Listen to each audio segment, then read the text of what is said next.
Evet, teşekkür ediyorum. Bismillah, esselatu vesselamu ala Resulillah. Şimdi tabii SİDAV denen kuruluş, uluslararası bir kuruluş. Birleşmiş Milletler'in de teşvikiyle kurulmuş. Ve asıl hedefi toplumda kadınlara karşı eşitsizliği önleme adıyla yola çıkmış bir kuruluş. Şimdi tabii 128 ülke buna imza atıyor. SİDAV denen oluşuma. Türkiye'de 1985'lerde bu anlaşmaya taraf oluyor. 1985'lerden bu yana Türkiye'de SİDAV'ın faaliyetleri devam ediyor ama ancak biz buradan anlıyoruz ki 2014 yılında yapılan anlaşmaya göre, yani İstanbul Sözleşmesi'nin anlaşmasına göre 1985'lerde yapılan bu anlaşmadan çok fazla bir ilerleme kaydedememiş. Uluslararası emperyal güçler Türkiye'yi savaş meydanında yenemeyeceklerini anlattıkları zaman böyle bir yönteme başvurdular. Nedir o yöntem?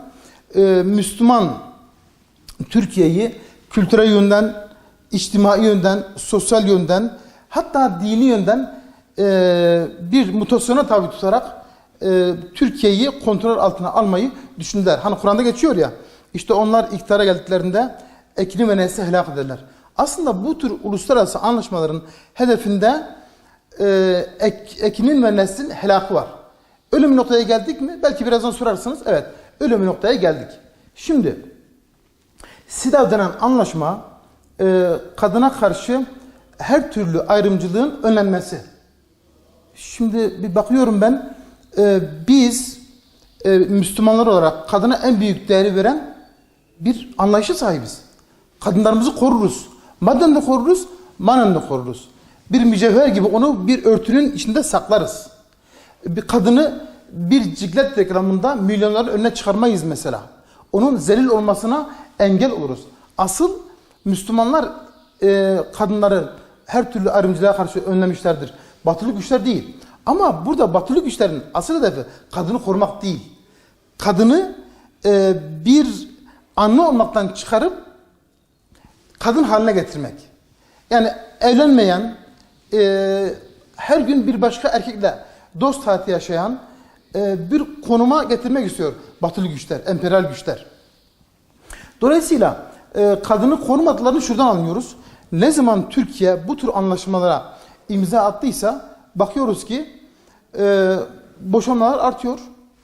Kadın hakları diye her gün yeni haklar ortaya konuluyor. Ben şimdi düşünüyorum, bir beyin jimnastiği yapıyorum. Acaba diyorum Allah Resulü döneminde kadın hakları yok muydu? İşte hemen yakın tarihimize bakalım. Osmanlı tarihinde kadın hakları yok muydu? Vardı, elbette vardı. Cennet anaların ayakları altındadır. Hıyarikum hıyarikum linnisaihim diyor Efendimiz sallallahu aleyhi ve sellem. Sizin en hayırlarınız kadınlarınıza karşı en hayırlı olandır. Peki niçin kadın hakları diye bakanlık kuruluyor? Her gün kadın hakları hakkında beyannameler imzalanıyor, gazetelerde yayınlanıyor, basına servis ediliyor.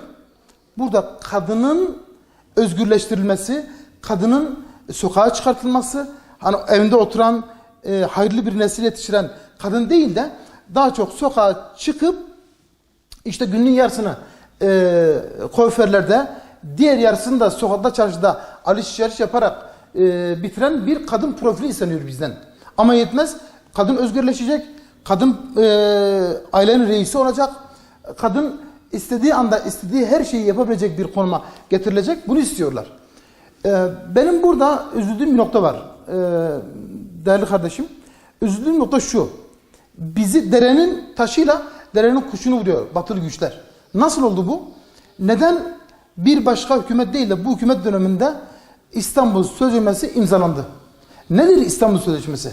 Daha doğrusu İstanbul Sözleşmesi SİDAV denen o oluşuma aslında onun üzerine bina edilmiş. Yani SİDAV İstanbul Sözleşmesi'ne ağabeylik yapmış. Temel oluşturmuş, esas oluşturmuş. Her ikisinin hedefi de aynı. SİDAV hedefine ulaşmayınca yeni bir isimle yola devam etmişler. İstanbul Sözleşmesi demişler. Hilafet merkezi olan İstanbul'da bu anlaşma imzalanıyor. Eşcinselliğin yaygınlaştırılması. Düşünebiliyor musunuz? Antep diye bir yerde siz tramvaya biniyorsunuz, bakıyorsunuz pankartlar açılıyor. Eşcinsellik önceleniyor, öne çıkarılıyor. İşte devlet bile bize karışamaz deniliyor. Çünkü biz uluslararası sözleşmeden hak ettiğimiz bir takım haklarla hareket ediyoruz deniliyor. Eşcinsellik meşrulaştırılıyor ve bir de aileler dağılıyor. Aile dağılıyor mu? Evet. Hemen bir hatırladığım kadarıyla, yanlış hatırlamıyorsam 2017'de sevgili kardeşim 217 bin boşanma vakası gerçekleşmiş. 2018'de de 242 bin. Muazzam ve devasa bir şekilde artıyor. Peki bunun sebebi ne? Durup dururken mi oldu? Hayır. İşte bu tür oluşumlar, feminist akımlar, televizyon programlarıyla, konferanslarla, biliyorsunuz bunlar konferanslar düzenlediler. 10 pilot ilde çalışma yaptılar. Genç kızları karşılarına aldılar. Korkma, çekinme, utanma diye yani dişiliğini, genç kızın dişiliğini ön plana çıkaracak programlar yaptılar. Dolayısıyla maalesef ki toplumu bu şekilde huzursuz hale getirdiler. Toplumun içini boşaltarak harp sahasında, savaş sahasında, savaş alanında elde edemediği galibiyeti kültürel sahada elde etmeye çalıştılar. Şimdi Efendimiz buyuruyor ki vücutta bir et parçası vardır. O iyi olursa bütün vücut iyi olur. O kötü olursa bütün vücut kötü olur buyuruyor Efendimiz sallallahu aleyhi ve sellem. Aynen de öyle. Toplumda da aile parçası, aile kütlesi eğer gerçekten iyi olursa bütün toplum iyi olur. Eğer aile yapısı bozulursa bütün toplum yapısı da bozulur.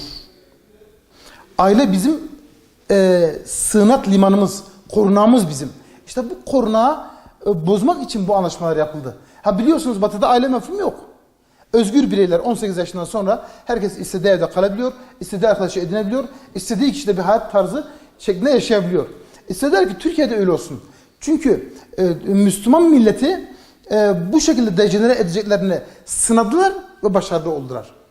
Düşünün her geçen gün boşanmalar artıyor ama boşanmaların yanı sıra da fuhuş artıyor. İşte bu işi meslek haline getirip de fuhuştan para kazananların sayısı maalesef ki artıyor. Ailenizle otobana çıktığınızda gerçekten utanıyorsunuz. Gerçekten çekiniyorsunuz. Çünkü birkaç kilometrede bir elinde meşale yakan hayat kadınları görüyorsunuz. Bütün bunlar boşanmanın bir devamıdır. Aile olmazsa yeni nesil de olmaz. Yeni nesil olmazsa geleceğimiz olmaz. Aile bizim için en önemli kavramlardan birisidir. Aile varsa devlet var. Aile yoksa devlet de yok. Düşünün şimdi aile yapınız güçlü değilse güçlü bir ordu kurabilir misiniz? Çünkü siz terbiyeyi aileden alıyorsunuz. Vatan sevgisi imandandır. Size bunu babanız öğretiyor, anneniz öğretiyor. Hubbul vatan minel iman. Ama vatan hakikaten iyi bir aileden gelmiyorsanız, ailede yetişmemişseniz vatan sevgisini de öğrenmezsiniz.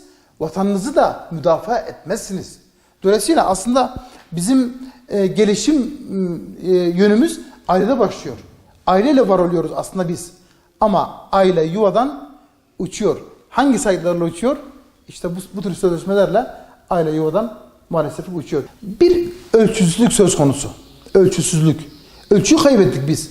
Eskiden hatırlar mısınız? Bakkala giderdiniz. Bakkal size mesela bir uçkurla talep ettiğinizde, istediğinizi almak, satın almak istediğinizde şöyle bir ölçüsü vardı. 1 metrelik bir işaret koymuş oraya, çizmiş. Bu 1 metre diyordu. Sonra 2 kat yapıyordu. 2 metre, 3 kat yapıyordu. 3 metre. Bir ölçüsü vardı. Sarrafların bir ölçüsü var. Fakat biz bu ölçülerin tamamını kaybettik. Yani şunu demeye çalışıyorum. Allah muhafaza bu anlaşmalardan eğer biz anlaşmaları iptal etmezsek veya çekince koymazsak, düşünün sevgili kardeşim, Sırbistan İstanbul Sözleşmesi'ni reddetti. Rusya reddetti. Avusturya çekince koydu.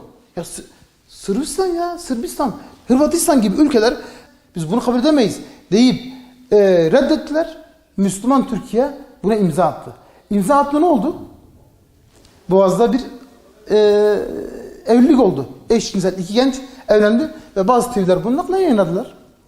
Ha ne olur eğer bu sözleşme aynen bu şekilde devam ederse biz kendi elimizde kendimiz tehlikeye atarız. وَلَا تُلْقُوا بِاَيْدِكُمْ اِلَى التَّهْلِكَ Kendinizle kendiniz tehlikeye atmayın diyor Cenab-ı Allah. Yani ne olur? Bizim geleceğimiz kararır. Bugün babalar çocuklarına ses çıkaramıyor. Neden? Çocuk dese ki ben babamdan şiddet gördüm. Babası hapse atılıyor. Babası hapiste olan bir çocuk kendini emniyette hisseder mi? Hissetmez. Baba sevgisi olmayan bir çocuk nasıl büyür? Bunu tahmin edebiliyoruz. Aynı şekilde anne de öyle. Yani şunu söyleyeyim. Beşeri kanunlar hiçbir beşeri mutlu etmemiştir. Net. Kaide, kural. Beşeri kanunlar hiçbir beşeri mutlu etmemiştir. Eğer kardeşim siz bu topluma ayakta tutmak istiyorsanız çok basit. Bizim Kadim değerlerimiz var. Kitabımız var. Sünnetimiz var. Bakarız kadının görevleri nedir, erkeğin görevleri nedir? Ona göre amel ederiz.